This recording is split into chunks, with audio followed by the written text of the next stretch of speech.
Hey, good morning. It's Mike Zschunke, Berkshire Hathaway Homes and Shift Home Properties, on our way to Paradise Valley, your local Arizona real estate therapist. We'll talk about that later. We're going to talk about residential, we're going to talk about commercial, we're going to talk about the economy a little bit.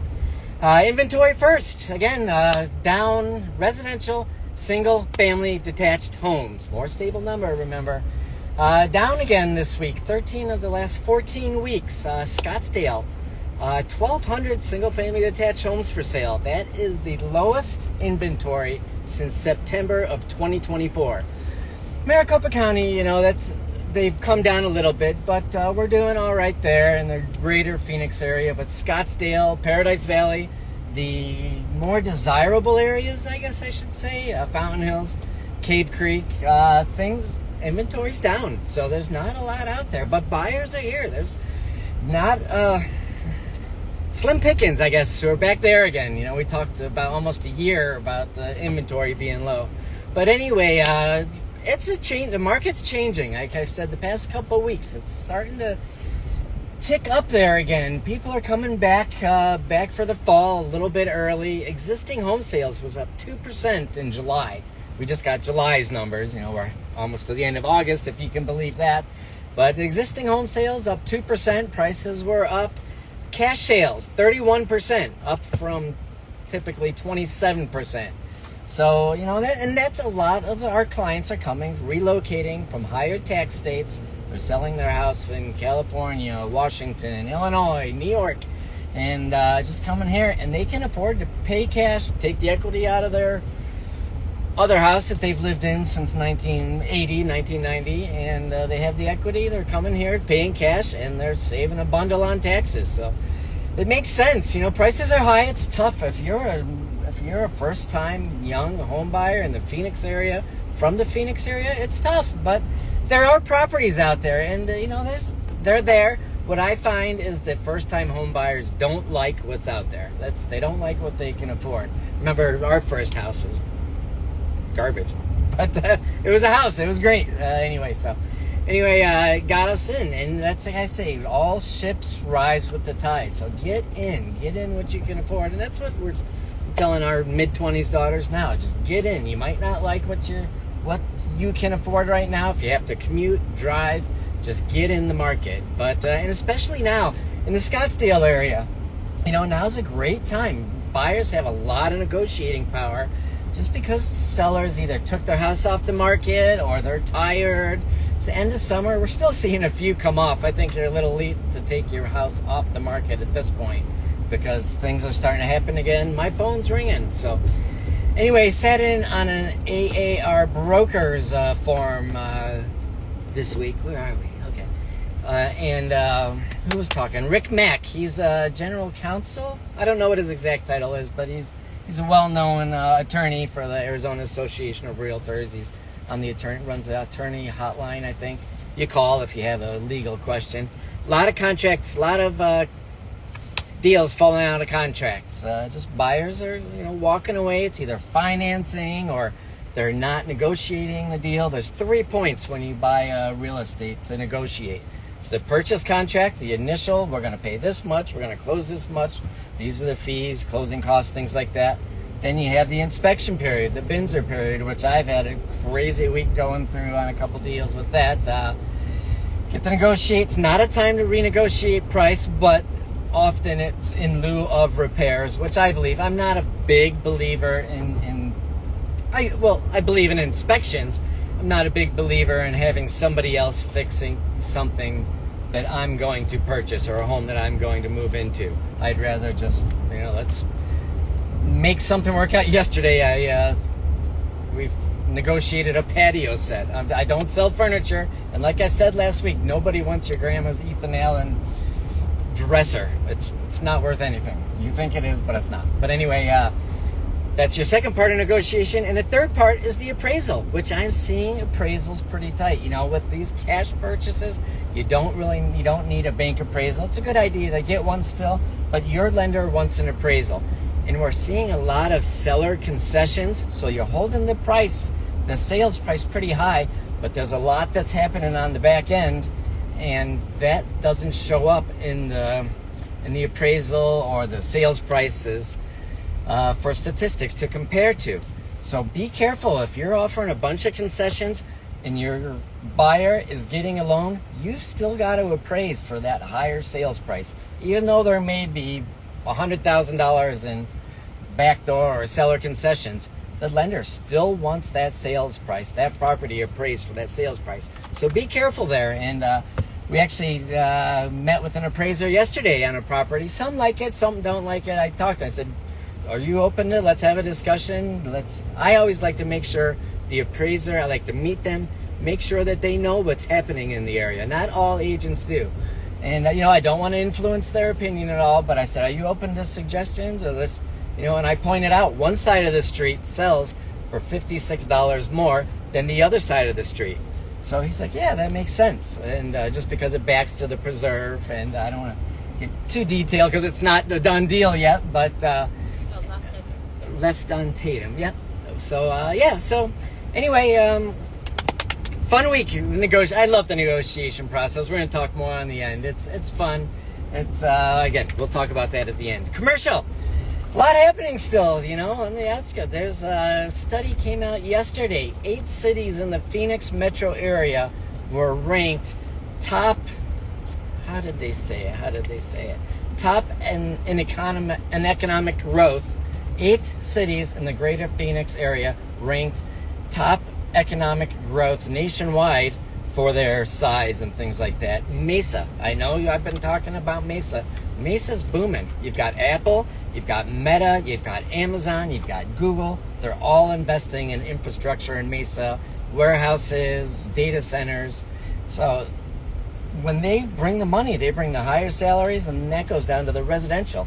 And I bring it up in the commercial part because the investors, you want to find that property. You want to develop that land where the big money's going. And, that's, like I said, those big deals, I don't deal with those. But keep an eye on them because the big money spends a lot of money to do their research. So I deal with the small investor, the local mom and pop that wants a retail strip mall, the dentist, the doctor that wants to buy their real estate. And like I always say, it's a no-brainer. Give me a call on that. It's a 100% bonus depreciation. It's a no-brainer if you're a small business to own your real estate. So commercial, just a lot happening. Peoria, residents are fighting back against that railroad park. They're actually they're incorporating a section of town of Peoria. Peoria's booming. Surprise had a 12 or 13% population growth. Peoria had a 12 or 13% population growth. And that's where, I teach my investors and my commercial clients, let's follow, see where the growth is. You want to be ahead of that. And anyway, the residents are fighting back on that and working on some zoning and that. And I bring that up also because Scottsdale, a lot of people are noticing that northeast corner of 101. There's a lot of development going on there, that Mac Industrial Park. You can see it on paper, but once the buildings and the concrete walls start going up, people are surprised. Wow, how did that get pushed through? And it didn't get pushed through yesterday. This was years in planning, years in working. Banner Health Hospital, Honor Health Hospital, that's becoming a medical corridor up there. So it is. And also lots of multifamily. So it's interesting. Scottsdale Princess, they put an application in for a 4-story hotel, 155 units. So they see the growth in Scottsdale. And on the commercial side, that's where I want to point out. Look for the growth down the road. Look in the planning, look in the zoning, look what's going on 1, 2, 3 years down the road, and that's where you want to invest your money on the commercial line. So, that's starting to pick up. The small mom and pops they're getting tired of this business, the way business is done these days. But so they want to get out of their properties that they've held for a long time. So a lot more properties becoming available, but there's money for the new generation to come in. There's lots of private equity money out there. And like I always say, if the numbers make sense, there's money available. There's no question. So anyway, the economy. Been kind of a quiet week. It's an exciting day today. Jackson Hole Economic Forum. Since 1982, the Kansas City Federal Reserve has invited 120 of the world's top economic policymakers, economic thinkers. They invite some of the media, and they all meet in Jackson Hole. And I was curious why Jackson Hole, but it's probably one of the biggest global economic forums and meetings in the world. And I read it up. Kansas City Federal Reserve Bank puts it on. They wanted Paul Volcker, who was then the Fed chairman. He wanted to go fishing, and the only way he was going to go is if it was in Jackson Hole, Wyoming. So that's where it is, and they rent an old hunting cabin. It's not fancy as not fancy can be for world economic leaders, and they kind of just hang out in a hunting cabin and have meetings and discuss world economic news. But anyway, Powell spoke today. That's what the markets were kind of quiet all day, waiting for Powell to speak. And the markets liked what he said. You know, he was a little bit dovish. I just caught part of it before we left. But there is a September Fed funds rate cut built into the markets already. That's all expected future value. And he kind of confirmed that this morning when he came out. Like I said, I have to go back and listen to his whole speech. But obviously the market, stocks were up today. Bond yields were down. The market they liked what he had to say. But remember, Fed funds is an overnight rate. When you hear rate cut, your mortgage is 30 years based off the 10-year treasury. I sat in on another John Rapaski, Council Mortgage. He's one of our mortgage guys that we like to work with. He's very knowledgeable about the markets, and he does a great job. And he was saying we don't know. These are all short term. Let's focus on the long term. What's happening 10 years, 30 years? That's all long term. We don't know. So the Fed funds, the media loves to play out rate cut. Bond 30-year fixed mortgages kind of even this week. 6.62, I think it closed at yesterday. Probably going to dip down a little bit today. But again, if 25 basis points makes a big difference in you buying, he's testing the camera here. I thought I just got a ticket, but that camera just flashed. So don't speed in Paradise Valley. He's laughing, right? Flashing the light. So anyway, economy is rolling along in good shape. A little concerned about employment, but the Fed has two jobs. Stable employment and price stability. I didn't like Jerome Powell at first, but anybody who's calling for Jerome Powell to be fired, and I hesitate to say this because you know where I stand politically, and that doesn't matter. But anybody calling for Jerome Powell to be fired is being clouded politically. But because he's doing a great job. We have stable employment, we have stable prices. Prices are a little high, but he's doing a great job. I give props to him. I used to think he was wimpy, but he's sticking to his guns. Today he got a little bit dovish, said maybe we need to re-look at things, and they're going to look at data as it comes out. They are an independent organization. So the economy's good. So it is what it is. We can't time it. I read another thing this morning. The future, all future is uncertain. Yeah, we don't know what's happening tomorrow. We're lucky to wake up every day and smile, and life's fun. So anyway, the future is uncertain. You deal with it, and that brings me over to this negotiating. It's been a fun week. It's my job as your real estate therapist, educate, advise, facilitate, and I guess therapist.